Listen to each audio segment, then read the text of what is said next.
Welcome, friends, to another one of our free Friday community classes, although this week is less a class and more a little bit of shameless self-promotion. Why? Because my new book is out.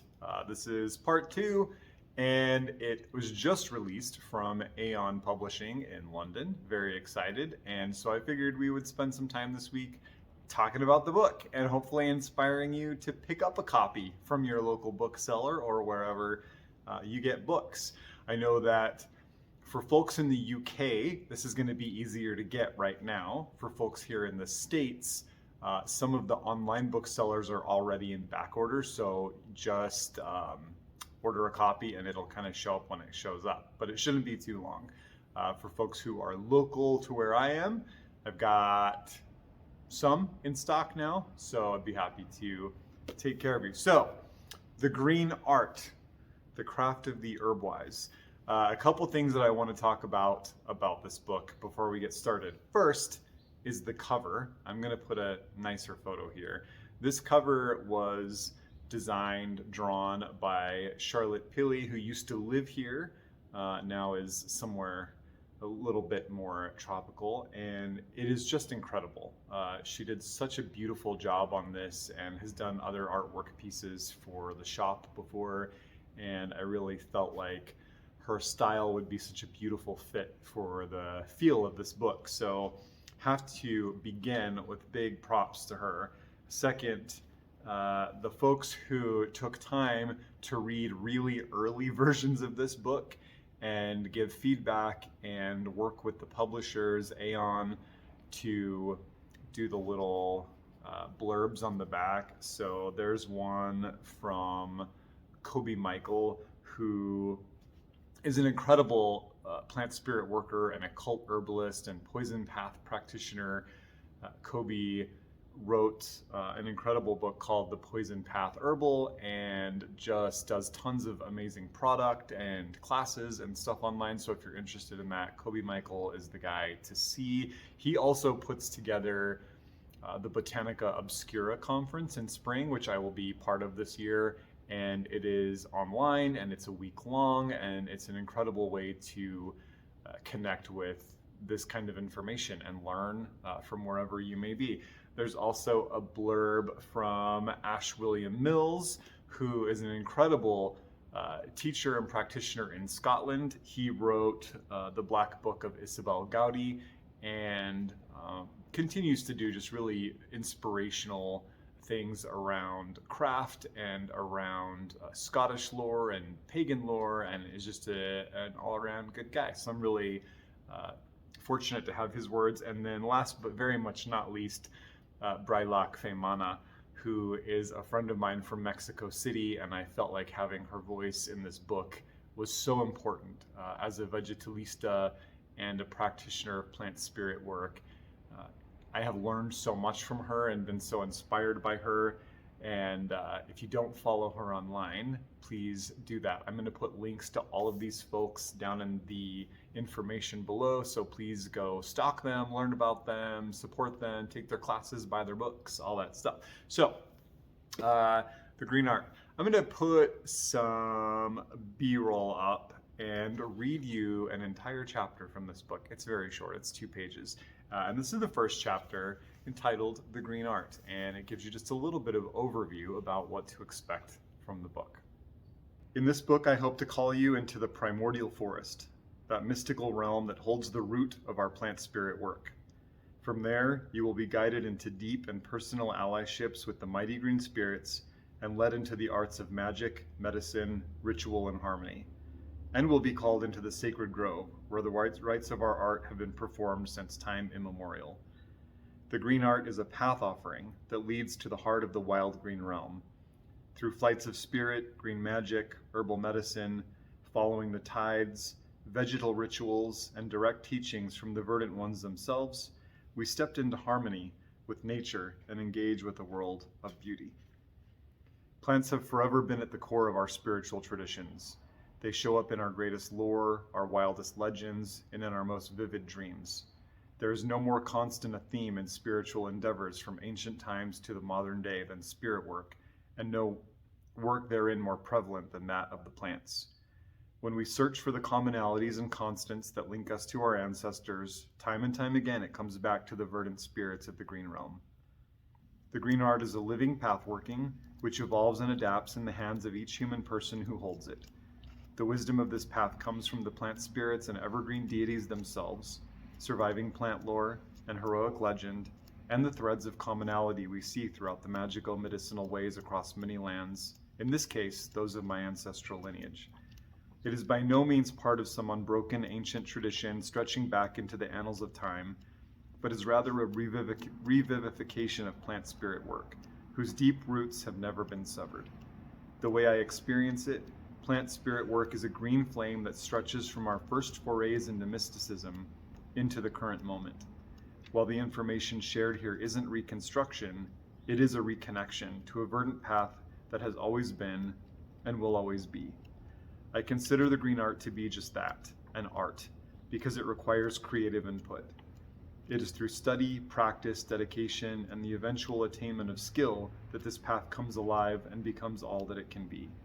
I use the old spelling of art to distinguish it as a spiritual skill set rather than a purely aesthetic one, although both are relevant on this journey. Those who find value in their work with the plant spirits and the myriad beings who inhabit this world and the other will find that their life and their world becomes more magical and more infused with possibility and fortune.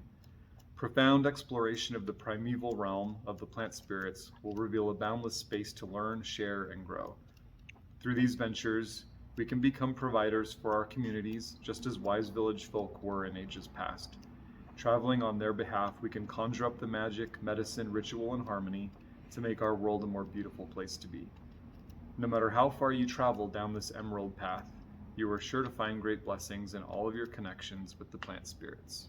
So, as mentioned there in the little introduction, this particular book is a sorceress one, meaning that it is not dogmatic, it is not based on orthodoxy. There's not a lot in here about what you have to think, how you have to think, what you need to believe. Rather, these are experiences and practices and inspirations that can dovetail really beautifully into any animistic rooted spiritual practice, and maybe even some non-animistic ones with a little fudging.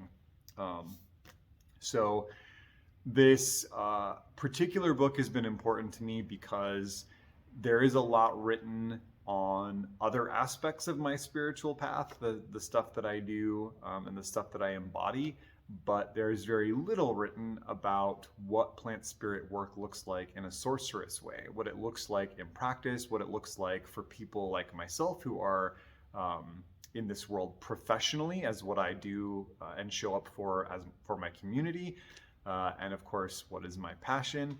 And so for people who read spiritual herbalism and were like, this is good, I want to take it to the next step, or for people who weren't interested in that book at all and wanted to just get into the nitty gritty, this book had to happen, and here it is. And it came within the same year of spiritual herbalism, which is a little crazy. 2 books in 1 year, and yeah, I will be taking a break from writing, I think, for a little while. So I want to do a little overview of what's inside. First of all, as you probably saw in the little vignette there are a lot of illustrations in this book, and all of them were done by yours truly. I really wanted to include illustrations in this book, as imperfect and unprofessional as they may be, that came directly out of my grammar. They came out of my working grammar.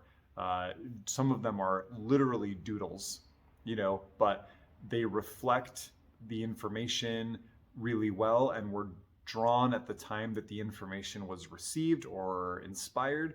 And so this is really, while it's nicely polished and organized and there's an index and everything, this is a glimpse into my personal grammar, edited and organized in a way that my personal grammar is not, which will be good for all of you.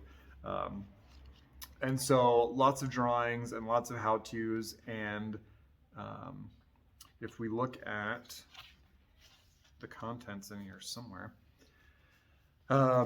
we get into pretty much right out of the gate the concept of what mysteries are. And the reason why I started here is because we don't talk about mysteries enough, especially in the modern day with the resurgence of contemporary witchcraft traditions and people dabbling back into grammar and grimoire traditions and even neo-paganisms.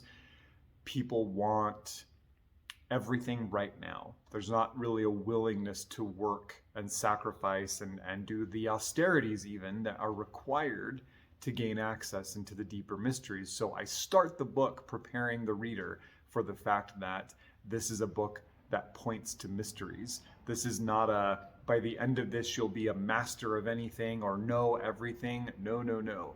This is a book that primes you and prepares you to receive the mysteries directly for yourself, which is the way that this is supposed to be done.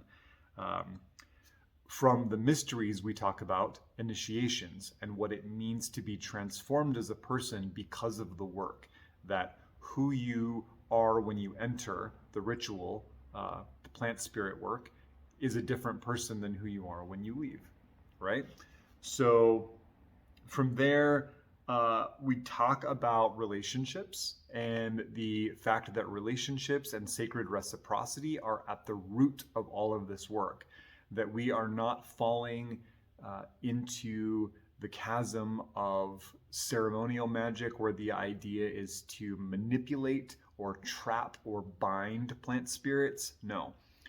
This is firmly rooted in animism. It is firmly rooted in many perspectives of pre-Christian Indo-European paganism and animism, that sacred reciprocity, relationship, and nourishing kinship is the most important form of magic and the most effective one. So spend a lot of time on that.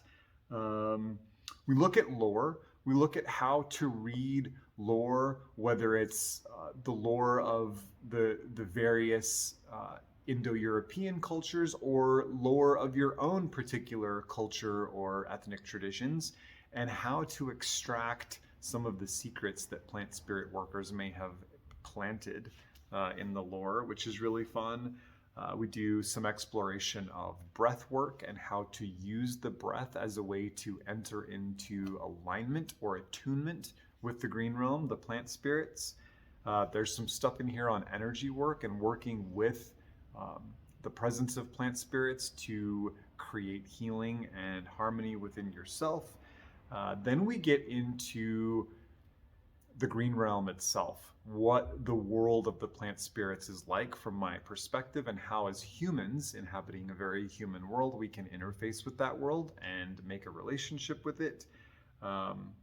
We talk about deities related to the green realm, and we talk about various landwights, spirits of the land that also have a connection to the plants, making a nod, of course, to the gentry, the noble folk who in much of the Celtic fairy faith lore are seen as protectors or guardians of vegetation, right? So we have to be aware of their presence.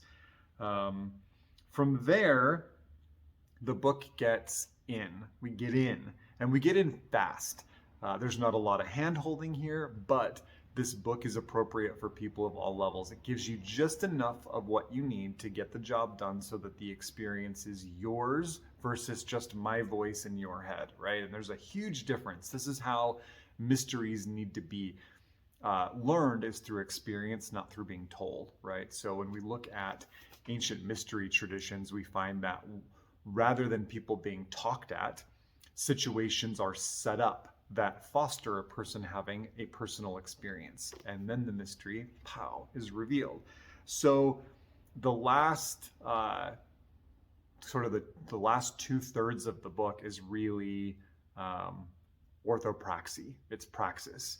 And we get into everything from creating sacred space, raising hedges of protection, navigating the green realm in trance states, working with plant spirit familiars and cultivating those relationships, creating sacred fires, creating shrines, plant spirit vessels, all of the medicine, all of the magic tools, doing devotional work, divination, taboos, shrine tending, and then some extra special stuff that's in there only for people who make it till the end. So I hope that you will pick up a copy of this if the subject matter interests you, or buy a copy for somebody who you think would enjoy this. I really do, having done this work for 20 plus years, I really do think this is the only book out right now that discusses what this book discusses in such an open way for the masses. There are teachers who talk about this, myself being one of them, but generally very hesitant to really put a lot of this out there the way that it is. But I've worked over the years to refine this information in a way that I feel is digestible and respectful. This book goes above and beyond to honor and protect closed practices. I stay in my lane, which is very important to me. Most of the information here is either inspired by Indo-European plant lore or is information that I've received directly from my years of work with the plant spirits and my years of devotion to the deities who watch over the green realms. So it's practical and applicable, and I think it's written in my style, which some people like. So, we just get into it. We just get into it and warm it up and make it happen. So the Green Art, grab a copy. I'll put some links down below. If you happen to have a small bookshop or a bookseller where you are, see if they can order a copy for you and support them. If you've got a library, I would love for you to ask them to pick up a couple copies of this for your community.